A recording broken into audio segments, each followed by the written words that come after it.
And action. Sharon had a question today on hemp versus cannabis, or hemp versus marijuana. So I thought it was a good topic. I've done them in the past, and I'll put links down below to the Medical Marijuana and the CBD lectures I did. But if this is the first time you're finding me, don't forget to hit the subscribe button down below and the alert button to find out when I put new videos out.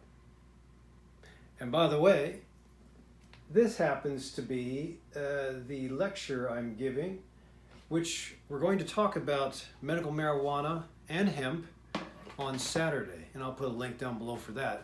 It's Fibromyalgia Day, and I have fibromyalgia. But I think there's good uses for medical marijuana or hemp-based oils, CBD, for fighting this disease and many other diseases. But that's what we're going to talk about right now. So, Sharon, if you're in the state of Illinois and you qualify, you have one of the 40 diagnoses that qualifies for medical marijuana, that's cool. You can go through the application process as long as you have one of us certify medically, and then you can go through finding a dispensary and finding your sweet spot or your recipe of what would be useful for getting you to move, getting you to sleep, getting you to be pain-free. So the objective, though, and I put a little graphic here, the objective is to figure out if hemp or marijuana, which one is better. Well, there's pluses and minuses for both of these things. They're both cousins, and they do have, because of all the research with marijuana, mostly out of the US, like in Israel, we've found that, or I should say science has found that marijuana has several ingredients.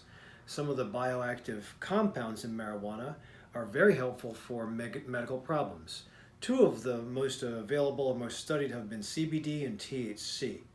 So let's just start with that. Marijuana, and you'll see it in the previous videos I've performed or done, that CBD and THC have their benefits. There have been limited studies with CBD from hemp helping tremor and helping seizure, especially in children. So with the anecdotal results of CBD from hemp helping children, that's a tough one, CBD from hemp helping children reduce or eliminate their seizures, the active ingredient CBD also is found in medical marijuana, so in theory it should work the same way. And so I put together some pluses and minuses here. So on the plus side, as far as inflammation, hemp is definitely very useful. I used topical hemp for some of my patients that don't want to go down the route of medical marijuana or the application process. Some of my baby boomers are still apprehensive because they associate medical marijuana with weed, with being addicted and a couple of other things, and that's fine. So far there's no studies that find there's an addiction issue, and there's several different vehicles that you can find medical marijuana, whether it's smoke or vape or volcano or tincture or edible or topical, but we have several different forms. And the cool thing is, with hemp being over the counter, you also have a lot of inflammation or a lot of cool vehicles whereby you can get hemp into your bloodstream or on your joints. So that's a +1 for inflammation. It does help. CBD does help. If you're apprehensive about using medical marijuana, then use the CBD. If you use a topical, it's got to be 2 to 3 times a day on the most affected joints. And I have a couple of 70 to 80-year-olds that are using it that way, and they're doing great. So you always have to get moving, and you might have to see a hand therapist to design an exercise program, but to get you pain-free, it might be helpful. Now, medical marijuana also has a plus on the anti-inflammatory side because it does work with inflammation. Again, there's definite CBD in medical marijuana, but it's hard to separate out from THC. You can have several blends in the, say, topical or edible that you might be able to find with high doses of CBD and low doses of THC. The CBD will help with the inflammation and sometimes with immunity. The THC will help with psychoactive effects as far as calming and sleep. Now, a lot of people, especially with fibromyalgia, this is why if you do have it, you might want to come to my lecture. A lot of people because of their trigger points, that's me holding my cane to my trigger point, a lot of people with their trigger points will get anxious if they can't get rid of their trigger points, thus causing the anxiety. So there's a dual effect. So either way, hemp and marijuana, both positive for anti-inflammatory effects. So that's cool. Next, we'll go to side effects. Hemp-based oils or vapes, pretty much no side effects. Now, caution, because hemp is over the counter, not technically monitored by the FDA. The oils that you get in vape pens, not technically monitored by the FDA. So you might be able to get, let's say, a hemp-based vape. I question what the oil will be with. So thus far, we're not sure about the side effects of burning oil. If those of you who remember about 10 years ago, there was a short time when everybody was microwaving their popcorn. There was this popcorn pneumonitis. It was because the oils that were released when you opened up the popcorn bag from the microwave, people would get pneumonia-like symptoms. That's because the oil that was used to heat up the popcorn and pop the popcorn, when the oil gets heated up, it causes smoke, and when the smoke is taken into the lungs, it causes irritation. So certain oils can cause that. It's not being monitored by the FDA. Some brands might not be that great, so be careful. So I think aside from that though, CBD with hemp there are no side effects. So going over to medical marijuana, as far as side effects, there are, and exactly for the same reason I told you up above with the anti-inflammatory effects. When you use the CBD, when you try to get the CBD from marijuana, and you have just a piggyback THC molecule going in with it, whether you smoke it or vape it or eat it or apply it, you might get that side effect of being drowsy and or a little euphoric. Certainly not a big deal, but if you're driving or operating heavy machinery, it could affect you. It probably won't. But so I have to put a +1 for side effects with the marijuana and the -1 for side effects with the hemp. So positive there for hemp. Then we go to the calming effects. Hemp doesn't really have, because again, in theory, CBD from hemp, that's all hemp has is CBD. There's no THC in hemp. So CBD in hemp should not cause any calming. I think there might be a placebo response. I had one patient with anxiety was smoking or vaping hemp oil, and she felt great for about a month, then it faded. Again, the theory is that it might affect white blood cells and the receptor on the white blood cell that sometimes stimulates calming, but it really shouldn't do that. So as far as calming effect, no, I give that a negative on the hemp. As far as calming effect with the medical marijuana, so just look at Cheech and Chong Up in Smoke if you don't remember. Well, again, I'm pigeonholing the folks who use it, but typically with marijuana from the 70s and 80s, you smoke it to get high. Now, you don't have to take it in that kind of volume. And we're just using it medicinally to calm down symptoms. Again, if there's a post-traumatic stress disorder with my vets, post-traumatic stress disorder with my rape victims or my victims of domestic violence, then it is important to calm those symptoms down in addition to taking the CBD or having the anti-inflammatory properties. So there is a calming effect. So in fact, sometimes if that's all you have, it's just the PTSD, then you don't need the topical or the CBD portion, which I usually suggest during the day, 2 to 3 times a day for calming down inflammation. 2 to 3 times a day is probably not what you need for calming down post-traumatic stress disorder, but if you do during the day CBD dominant marijuana and then just at night THC dominant marijuana, then the THC will help you calm. It'll also stack the effect of the daytime CBD stuff that you take for the inflammation part, in case you happen to be a fibromyalgia sufferer or chronic pain sufferer or an arthritis sufferer or an autoimmune disease sufferer. So that's a plus for medical marijuana. The next category is price. You might not be able to see these things, they kind of were a marker and it kind of bled a little bit, but next category is price, and price of hemp is pretty cheap. It's relatively cheap compared to your prescription anti-inflammatories and your pain pills.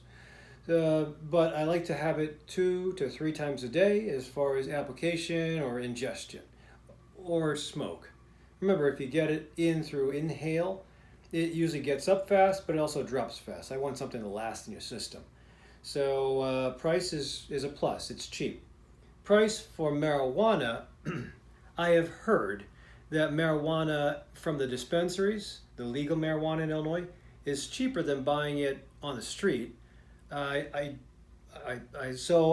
there is a application fee, and I believe it's about $150. So that is expensive to initiate. That's only a once every 2 to 3 year fee, and then there's fingerprinting that has to go with that.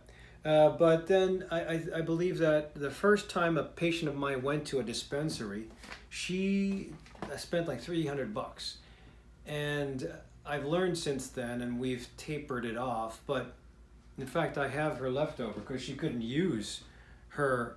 This is empty, and this is just as a dummy to show you the difference between medical marijuana and CBD oil.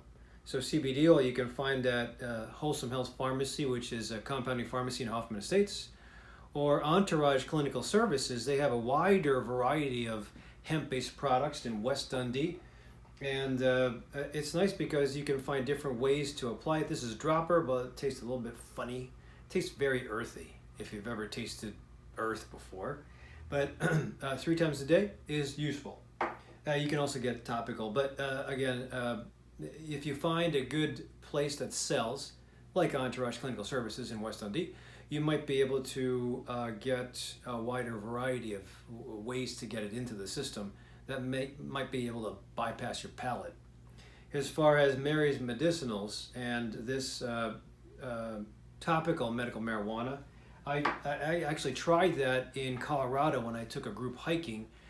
It has a menthol evaporative effect to it. I didn't know, but after we finished our big hike to about 11,500 feet, I was pretty sore, and I had a little bit of altitude sickness, so I was using it for my trigger points and my headache. Little did I know, when I got out of the shower, I became very cold because it was evaporating. I couldn't tell if it helped me. Truthfully, I was too irritated by all the evaporative effect because I put it all over my trigger points and the rest of my body, my legs. I didn't like the experience. So it probably will work well, but play caution when you're using the that's topical, by the way. It has a lot of CBD and a little bit of THC. But when you're using the topical stuff, try to get it without any additives to it. I know there's fancy additives that make it smell good and make it feel good, but I'd rather have you just use the CBD for the CBD and the THC for the THC. So price-wise, I think it's a little more expensive, but if you use this long enough and you interject your activity, your nutrition, and your mindful practice to get to a better place, you might not need as much in the long run. So in the short run, yes, and less side effects than, say, Norco, hydrocodone, muscle relaxers. Anti-inflammatories don't have too many side effects, but they can screw up the liver and the stomach. But once you use these to control symptoms, you can move on and catapult to a better lifestyle by investing some time in what I told you about, and hopefully be able to decrease or cut back on the use, which is what a lot of my patients are doing. So last but not least, I did put down, so that's a plus on the price side for hemp by CBD, or CBD from hemp, and a minus side on the medical marijuana. But again, it depends. You can actually do both if you wanted to, but you have to be able to have one of the 40 diagnoses in Illinois, since it's only approved for medical use. And finally, purity. So as far as being pure, hemp is over the counter, so it's a negative. As far as being pure, FDA regulates this guy, or the government regulates this guy, medical marijuana, so it has to be pure. It has to have a label as far as what's the percentage or the milligram dose in most of the marijuana products or the vehicles. The leaf that you smoke and some of the oils might not have the breakdown, but you'll still be able to at least get whether it's more sativa or more indica. So plus on the marijuana, minus on the hemp. So we've got in total, as far as hemp, on all the categories I put down, 2 pluses and 3 minuses.